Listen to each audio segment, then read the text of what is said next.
Um, okay, hi everyone. I'm Genevieve Clovis, author of Tea and the Transcendent, a novel in stories. Um, I know a novel in stories is kind of a weird approach, but I wrote this story very much for my best friend who was in a reading slump. And I thought it would be a really good way to help get her out of it because it's individual stories, so you can kind of start and stop. But there's an overarching plot kind of slowly building in the background. So the goal was at some point she'd get so hooked that she just reads it like a novel. And I'm happy to say that it worked. I don't know if it worked for other people, but it definitely worked for her, and she's now out of that reading slump.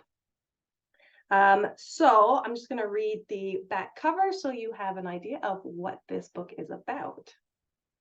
Nova Marie is a medium with a big heart and questionable work ethics. If she had it her way, she and her best friend Elliot would just drink tea, hang out, and let the supernatural beasties go about their business.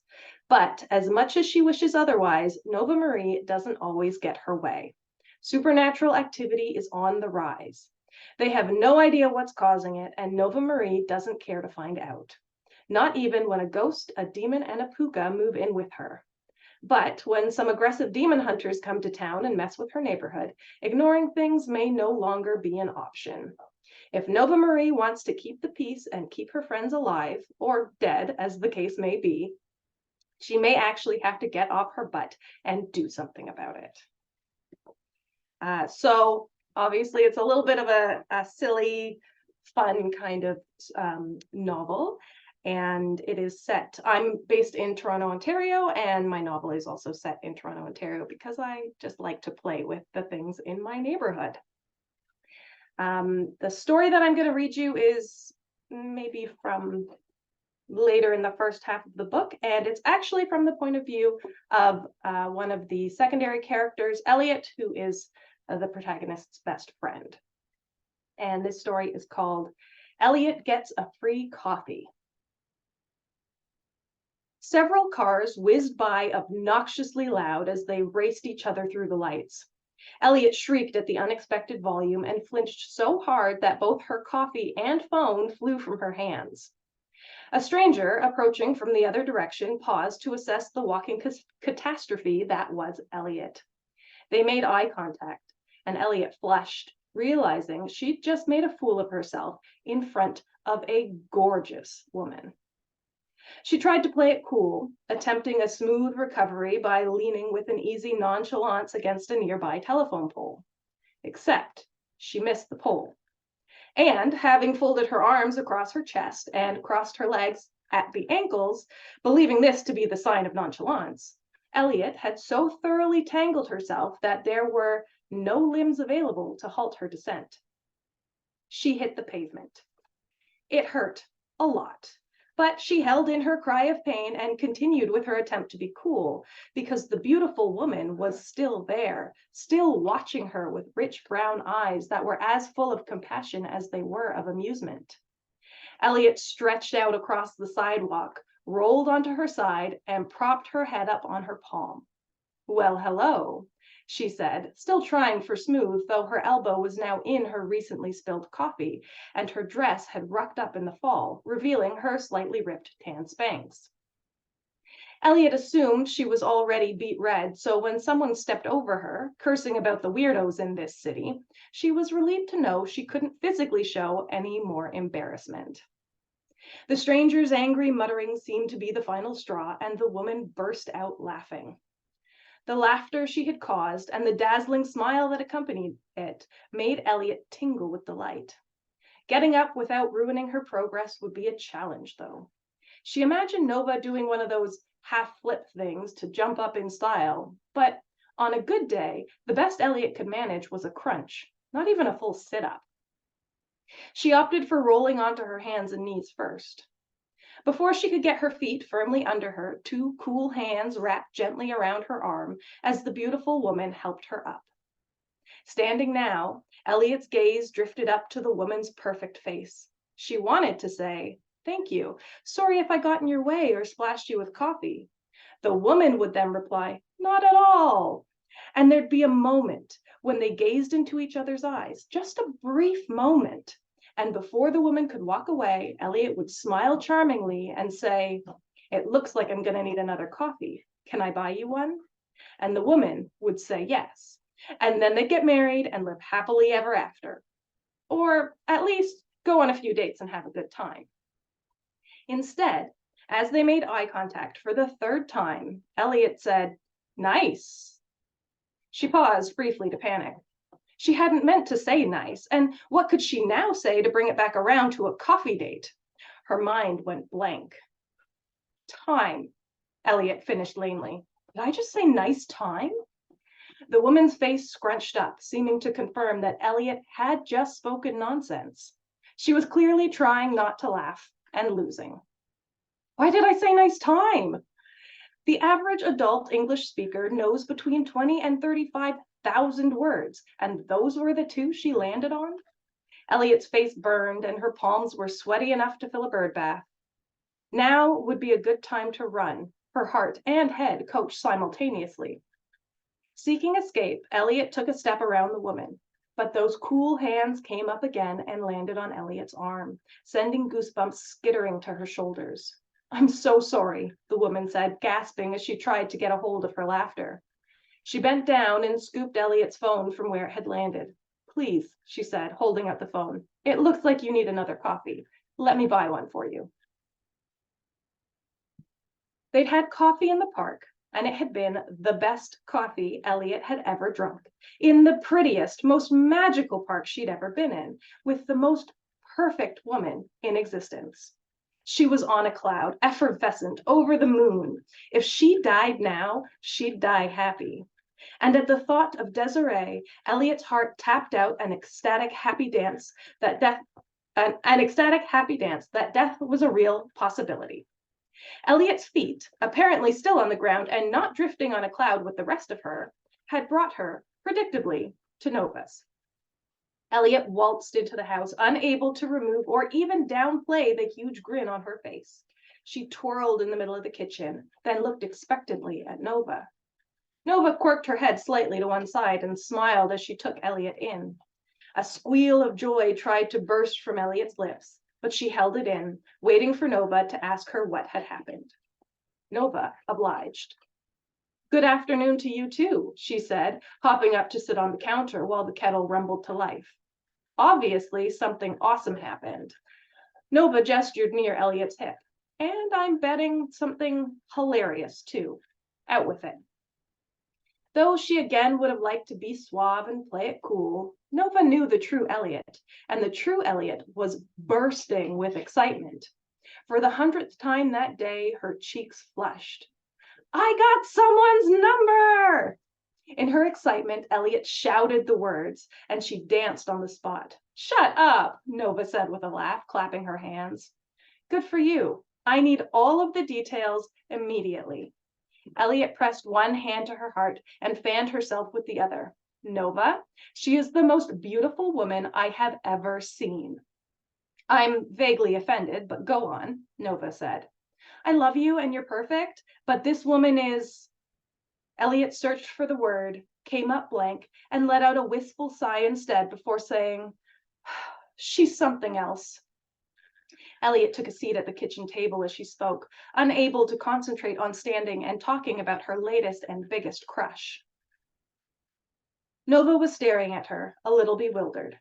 "You have an actual piece of garbage stuck to your dress. How are you getting numbers right now? I'm just so impressed." Elliot looked down and saw a piece of chocolate bar smushed into the fabric at her hip, and its wrapper holding on for the ride. She was too happy to be embarrassed as she pulled the wrapper and as much of the chocolate free as was possible. As Elliot walked over, Nova used her foot to open the cupboard door. Elliot tossed out the wrapper. The kettle clicked off and Nova reached into the cupboard behind her head, pulling out her mug and then gesturing at Elliot. Elliot nodded, and Nova took out a second. "So when are you going to see her again?" Nova asked, tossing a tea bag into each mug. Elliot still couldn't believe she'd be seeing Desiree again at all. She was too beautiful for words. "Next Thursday." Elliot said wistfully as she hiked up her dress and ran it under the tap to get the chocolate out. Nova's eyebrows rose. Thursday? Are you sure you won't die of euphoria before then? Elliot was not at all sure she would make it that long. Well, she needs to shower you with all the love and affection you deserve, or else I won't bless your union, Nova said, stirring the milk into the tea before fishing out the tea bags. Elliot didn't respond. She didn't need to. Nova always kept a clearer head about the people Elliot dated. She reached toward the mug, but Nova Marie placed a hand on her arm. It's too hot. She jerked her head toward the other room. Let's go sit, and you can tell me all about this unnaturally perfect woman. After Elliot finished gushing about Desiree, they sat quietly, Nova holding her now empty mug and Elliot taking small sips. I'm being interrupted by my cat, sorry. Nova holding her now empty mug and Elliot taking small sips of still hot tea. The silence was comfortable as Elliot daydreamed about how well the date next week would go. She wouldn't embarrass herself. She'd be cool and calm and attentive. There would be no interruptions of the natural or supernatural variety. Elliot frowned. If things did go well, when should she tell Desiree about the supernatural? And how? How do you explain this sort of thing to someone who's had no exposure to it outside of television? This got her thinking about her failed attempt to teach Zach. If she couldn't even explain rune work to Zach, who had a solid supernatural foundation, how could she explain it to the most beautiful woman in existence? I was thinking maybe we should compile all our knowledge of rune work somewhere, Elliot said as Nova lay down and placed her legs over Elliot's thighs. Why? Nova gave her a confused scowl. Elliot shrugged. Writing things down helped her remember, and compiling everything may let them make connections they were currently missing. If Zach decides he wants to try again, I want to be ready to be a better teacher. Nova Marie took in a deep breath as she thought, then released it in a rush. That's awfully nice of you, but is it worth the effort? I think it is, Elliot replied. It had been over a week since she tried to teach him, and Elliot had thought about it several times. Even if he doesn't end up using it, you never know when someone new will come along and need teaching. Nova smiled knowingly. Desiree, already thinking about recruiting her into our super weird lifestyle, eh?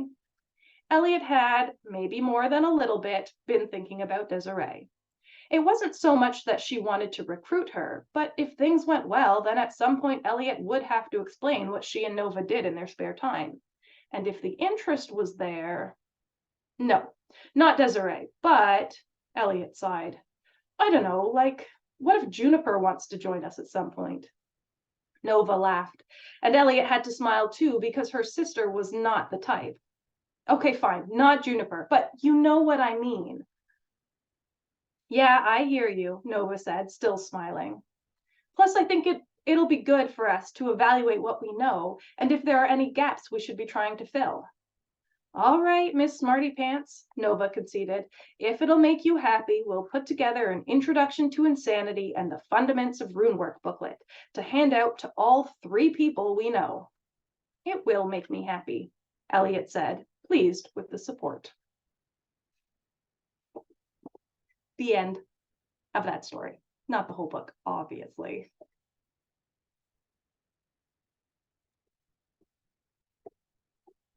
Thank you. That was really great. I was I very much enjoyed that. I'm glad to hear it. Yeah. So, I'm very bad at on the fly questions. So that's okay.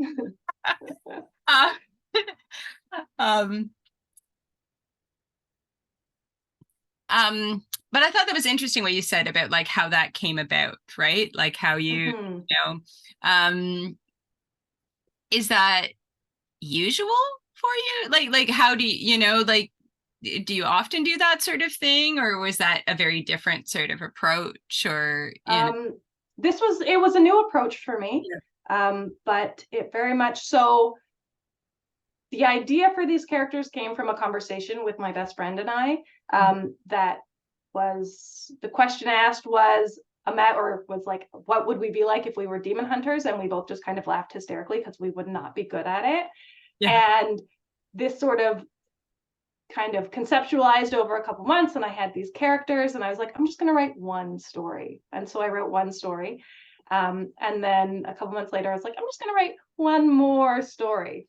And then I got the bright idea that I would write a couple more and I would give it to her as a Christmas gift. Mm-hmm. And so it was originally only supposed to be 8 stories. Right. And then I wrote 36.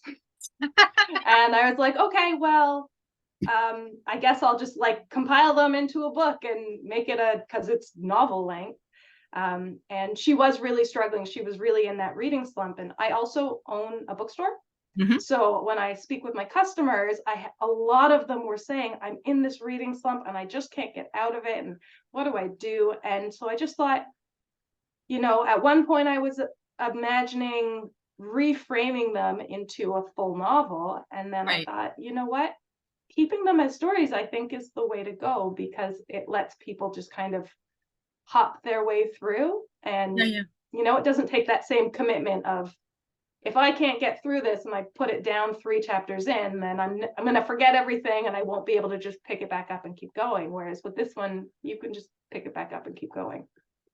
That's great. I really like that. That's Yeah. a great approach, and I think that's very, it's a very clever way of doing it, and I think Yes. that's pretty cool. Yeah, excellent. Well, thank you so much for doing Yeah. this, for joining us and doing the Thanks for reading. having me.